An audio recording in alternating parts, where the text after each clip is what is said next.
Hablemos de nuestros santos. San Juan Crisóstomo, 13 de septiembre. Nació en Antioquía, Siria, en el año 347. Era hijo único de un gran militar y de una mujer virtuosa, Antusa, que ha sido declarada santa también. A los 20 años, Antusa quedó viuda y, aunque era hermosa, renunció a un segundo matrimonio para dedicarse por completo a la educación de su hijo Juan.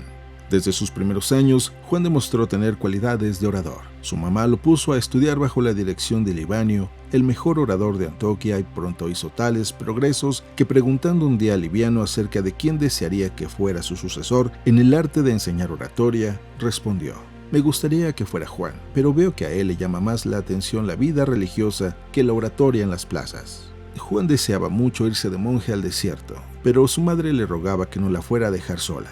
Entonces, para complacerla, se quedó en su hogar, convirtiendo su casa en un monasterio, o sea, viviendo allí como si fuera monje, dedicado al estudio, la oración y hacer penitencia. Cuando su madre murió, se fue de monje al desierto y allá estuvo rezando 6 años, haciendo penitencias y dedicándose a estudiar la Biblia. Pero los ayunos tan prolongados, la falta total de comodidad, los mosquitos y la impresionante humedad de esos terrenos le dañaron la salud, y el superior de los monjes le aconsejó que si quería seguir viviendo y ser útil a la sociedad, tenía que volver a la ciudad, porque la vida de monje en el desierto no era para una salud como la suya. Al regresar a Antioquía fue ordenado sacerdote y el anciano obispo Flaviano le pidió que lo reemplazara en la predicación, y empezó pronto a deslumbrar con sus maravillosos sermones. La ciudad de Antioquía tenía unos 100,000 cristianos, los cuales no eran demasiado fervorosos. Juan empezó a predicar cada domingo, después cada 3 días, más tarde cada día y luego varias veces al día. Los templos donde predicaba se llenaban. Frecuentemente sus sermones duraban 2 horas, pero a los oyentes les parecía poco por la magia de su oratoria insuperable. La entonación de su voz era impresionante. Sus temas, siempre tomados de la Santa Biblia, el libro que leía día por día y meditaba por muchas horas. Sus sermones están coleccionados en 13 volúmenes. Son impresionantemente bellos.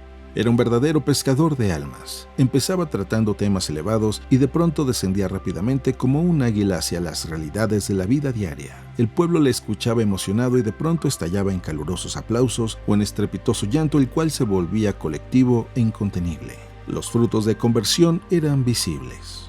El emperador Teodosio decretó nuevos impuestos. El pueblo de Antioquía se disgustó y por ello armó una revuelta, y en el colmo de la trifulca derribaron las estatuas del emperador y de su esposa y las arrastraron por las calles. La reacción del gobernante fue terrible. Envió a su ejército a dominar la ciudad y con la orden de tomar una venganza espantosa. Entre la gente cundió la alarma y a todos los invadió el terror. El obispo se fue a Constantinopla, la capital, a implorar el perdón del airado emperador, y las multitudes llenaron los templos implorando la ayuda de Dios. Y fue entonces cuando Juan Crisóstomo aprovechó la ocasión para pronunciar ante aquella multitud los discursos de las estatuas, que conmovieron enormemente a sus miles de oyentes, logrando conversiones. Esos 21 discursos fueron quizá los mejores de toda su vida y lo hicieron famoso en los países de los alrededores. Su fama llegó hasta la capital del imperio, y el fervor y la conversión que hizo llegar a sus fieles cristianos obtuvieron que las oraciones fueran escuchadas por Dios y que el emperador desistiera del castigo a la ciudad.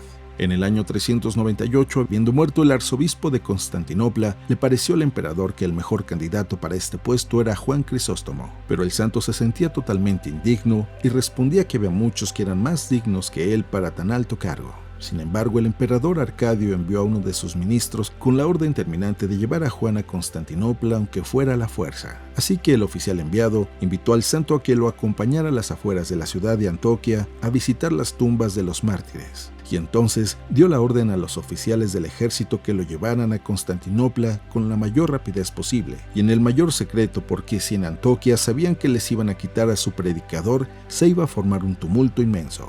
Y así fue como tuvo que aceptar ser arzobispo.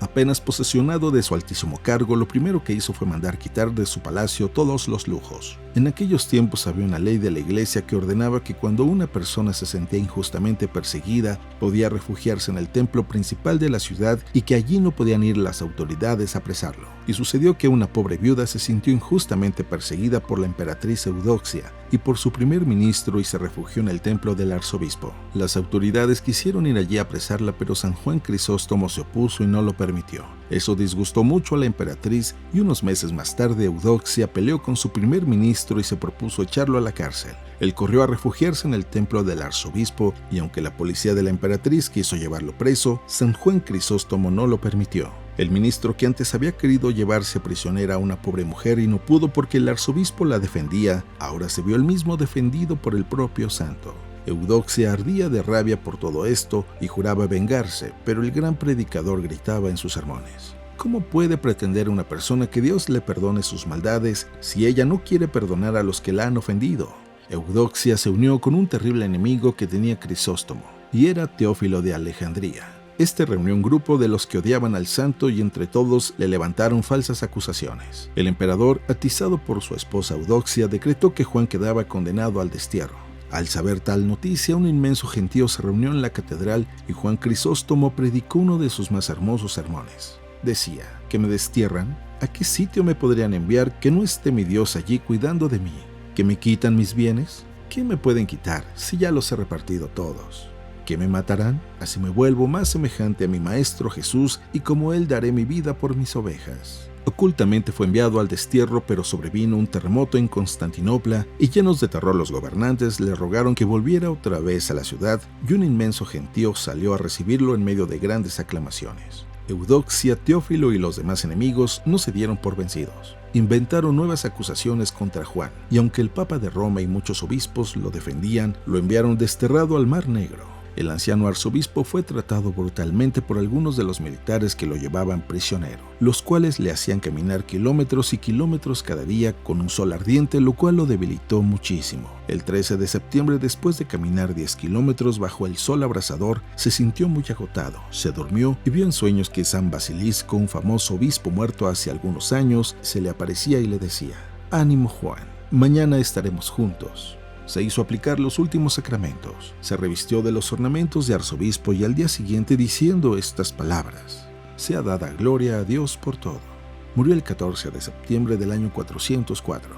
Al año siguiente, el cadáver del santo fue llevado solemnemente a Constantinopla y todo el pueblo, precedido por las más altas autoridades, salió a recibirlo cantando y rezando.